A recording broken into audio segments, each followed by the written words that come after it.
Assalamualaikum warahmatullahi wabarakatuh.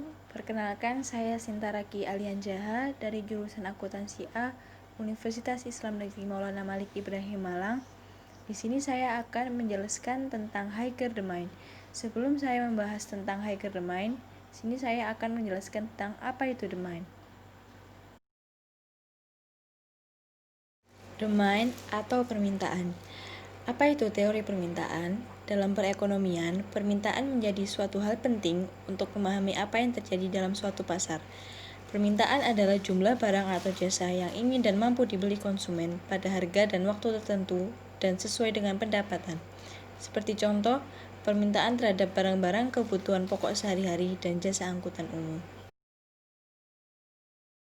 Selanjutnya kita membahas tentang hukum permintaan.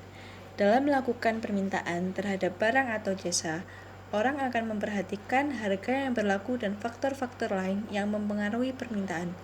Hal ini sesuai dengan hukum permintaan, yaitu dengan menganggap faktor lain bersifat ceteris paribus.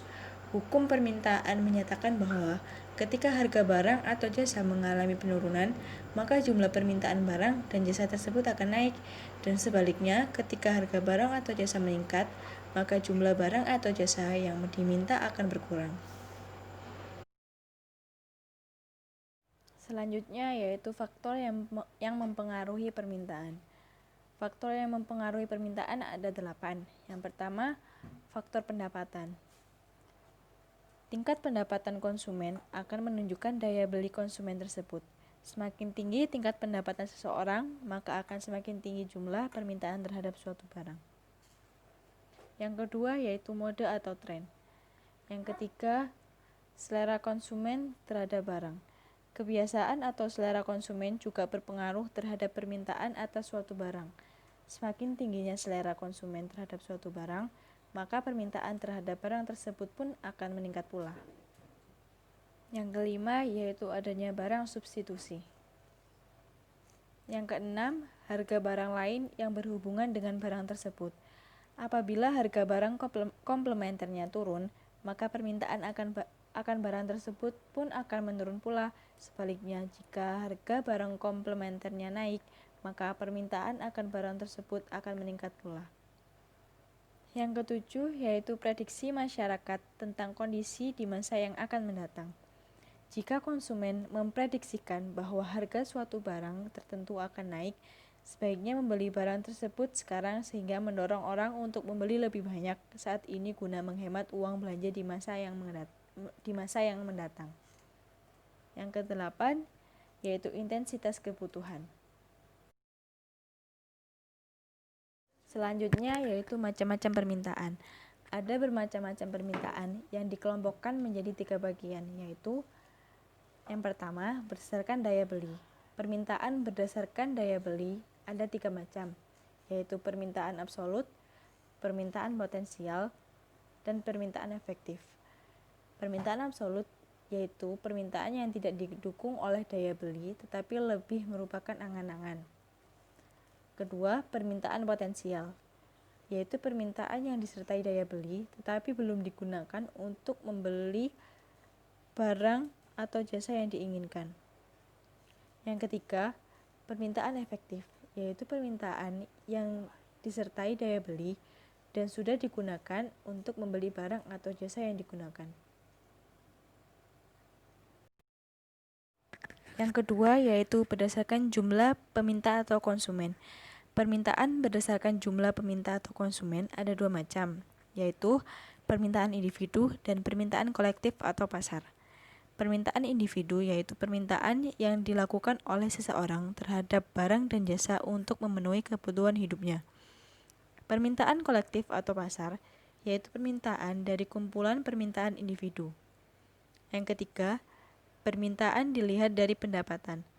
Berdasarkan pendapatan, permintaan dapat dibedakan menjadi 4, yaitu permintaan konsumen, permintaan pengusaha, permintaan pemerintah, dan permintaan luar negeri.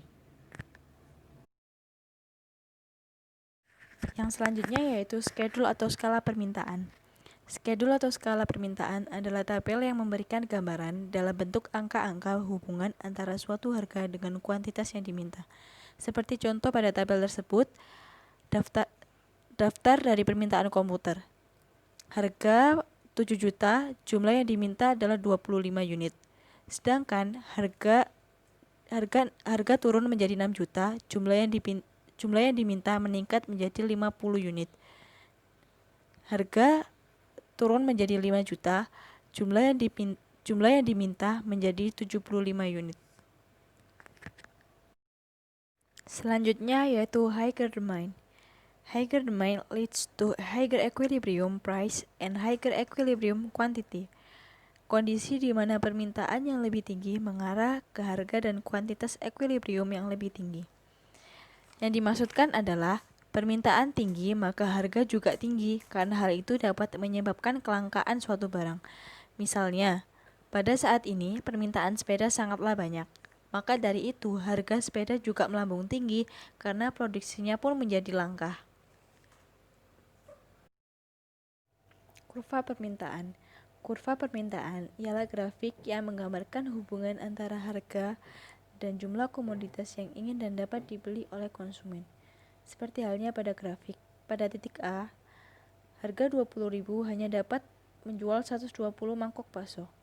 Sedangkan pada titik C, pada harga 16.000 dapat menjual 160 mangkok bakso. Sedangkan pada titik E, harga 12.000 dapat terjual sebanyak 200 mangkok bakso. Hal ini dapat disimpulkan tingginya harga suatu barang dapat menyebabkan sedikitnya permintaan, sedangkan rendahnya suatu harga dapat meningkatkan permintaan suatu barang. Sekian dari saya, kurang lebihnya mohon maaf. Wassalamualaikum warahmatullahi wabarakatuh.